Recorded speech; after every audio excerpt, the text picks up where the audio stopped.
To medicine. तो सब लोग रिक्वेस्ट कर रहे थे कि जो diaspora and transnational communities वाला आपका पेपर है उसको मैं इम्पॉर्टेंट क्वेश्चन, इम्पॉर्टेंट टॉपिक्स या यूनिट बता दूं। तो मैं एक्चुअली इसमें सब कुछ आपको बता दे रही हूँ कि इम्पॉर्टेंट टॉपिक्स कौन से हैं, इम्पॉर्टेंट यूनिट कौन सा है, ब्लॉक कौन सा है। पॉसिबल हो आपके आसपास बुक हो तो बुक लेके बैठिए तो ज़्यादा बेहतर होगा, आप मार्क कर पाएंगे। क्योंकि मैं श्योर नहीं हूँ कि आपके पेपर तक मैं सारा कुछ करा पाऊंगी या नहीं, बट कोशिश रहेगी। तो देखिए, जो ये पेपर है, आपको पता है कि इसकी बुक बहुत छोटी सी है, ठीक है। इसके बुक में बहुत कम ब्लॉक और बहुत कम चैप्टर्स है, अगर हम और बुक से कंपेयर करें तो इससे मतलब क्या बनता है कि जो थिंकर है, या थिंकर तो नहीं कहेंगे, स्केप्स में जो एग्जामिनर है वो कहीं से भी क्वेश्चन पूछ सकता है। और आप क्वेश्चन पेपर उठा के देखेंगे तो काफ़ी अलग अलग जगह से क्वेश्चन पूछा गया है।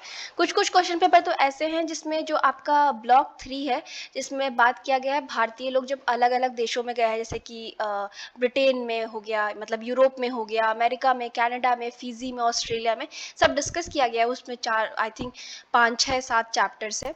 तो उन सारे चैप्टर, मतलब किसी किसी क्वेश्चन पेपर में 3-3 क्वेश्चन बस उसी पर्टिकुलर ब्लॉक से आ गया, तो ऐसा भी क्वेश्चन पेपर आ रहा है। तो आप यहाँ पे अंदाजा लगा के नहीं जा सकते कि इस ब्लॉक से 2 ही आएगा, इस ब्लॉक से 1 ही आएगा। काफ़ी अलग अलग तरीके से इस पर्टिकुलर पेपर में क्वेश्चन आता है, ठीक है।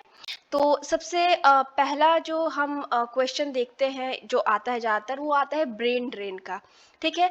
तो जिस तरीके से मैं आपको 6 चैप्टर पढ़ा रही थी तो बताया था कि ब्रेन ड्रेन बहुत इंपॉर्टेंट है, या मैंने 4 चैप्टर से ही देखिए, यूनिट 4 से आप देखना शुरू करेंगे तो आपको जल्दी अच्छे से समझ में आएगा। यूनिट 4 से ही आपको सारी कहानी समझ में आएगी इंडियन डायस्पोरा की।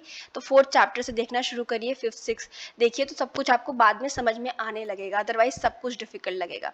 तो ब्रेन ड्रेन सिंपल फिनोमिना था कि भारत के पढ़े लिखे लोग ज़्यादा विकसित देशों में जा रहे हैं, और जो ब्रेन यहाँ पे उन लोग यूज करके बेटर कर सकते थे वो ड्रेन में जा रहा है, मतलब वेस्ट हो रहा है, कहीं और किसी और के काम आ रहा है, ठीक है। तो ब्रेन ड्रेन ऑलमोस्ट हर क्वेश्चन पेपर में ब्रेन ड्रेन पे क्वेश्चन था, तो इसको अच्छे से प्रिपेयर करके जाइएगा।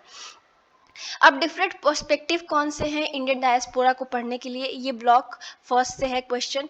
इस पे बहुत ज़्यादा क्वेश्चन आता है, इसको अच्छे तरीके से समझ लीजिएगा, अपने से खुद पढ़िएगा। मैं कोशिश करूंगी कि इसका वीडियो भी प्रोवाइड कर दूँ। जीविस डायस्पोरा पे देखिए, डायस्पोरा जो वर्ड है, जो डायस्पोरा का पूरा सिनेरियो जो निकल के आया है वो जीविस लोगों से ही निकल के आया है, ठीक है। तो एक्चुअली ये बहुत ज़्यादा इंपॉर्टेंट है, ये और चाइनीज़ दोनों, ठीक है। अफ्रीकन की भी उस पर्टिकुलर चैप्टर में बात की गई है, ब्लॉक 1 का चैप्टर है। लेकिन जो जीविस और चाइनीज़ डायस्पोरा है वो सबसे ज़्यादा इंपॉर्टेंट है। इसका वीडियो मैं जल्दी कोशिश कर रही हूँ, कल या परसों में अपलोड कर दूँगी, तो या मंडे को अपलोड कर दूँगी, तो आपका काम हो जाएगा, ठीक है।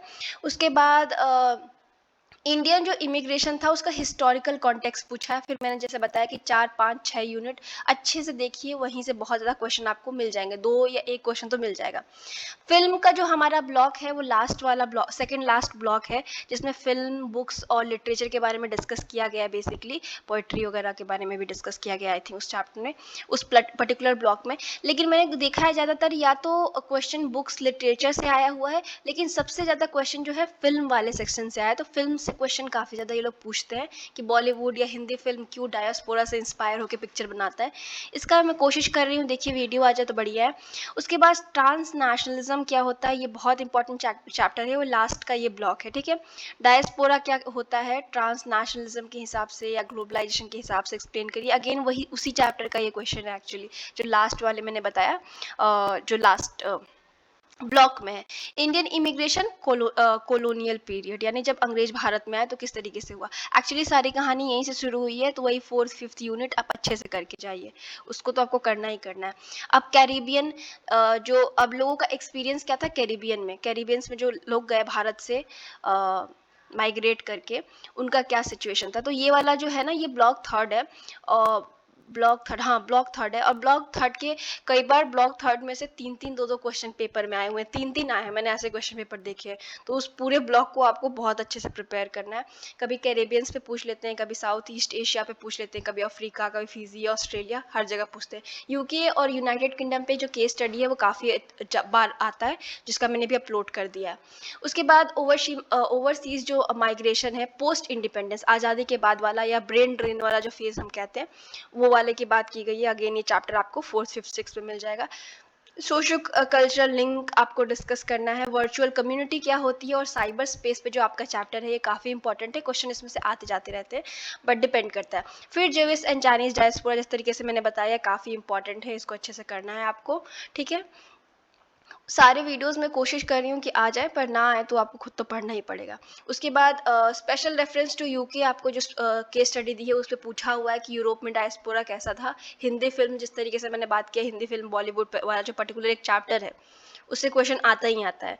उसके बाद आईसीटीएस जो होता है, इंफॉर्मेशन एंड कम्युनिकेशन टेक्नोलॉजीज पे क्वेश्चन आता रहता है कि किस तरीके से उसने हेल्प किया है डायस्पोरिक आइडेंटिटी मेंटेन रखने में। उसके बाद अगेन कैरेबियन वाला क्वेश्चन मैंने दोबारा लगा दिया है। इसमें कैरेबियन के अलावा अफ्रीकन बहुत बार आया हुआ है, अमेरिकन भी आया हुआ है, इवन कनाडा, फिजी, ऑस्ट्रेलिया भी आया हुआ है। तो इसमें से south east Asia, south Asia, बहुत क्वेश्चन आ रखे हैं इससे, इस पर्टिकुलर से, ठीक है। तो ये ब्लॉग जो है आपका ब्लॉग 3 बहुत इंपॉर्टेंट है। एक्चुअली इसमें सारे ही ब्लॉग इंपॉर्टेंट है, एक ब्लॉग को इंपॉर्टेंट कहना या एक यूनिट को बहुत इंपॉर्टेंट कहना मुश्किल है, पर ये सब क्वेश्चंस बहुत ज़्यादा इंपॉर्टेंट है, इनको अच्छे से आप कर लीजिए।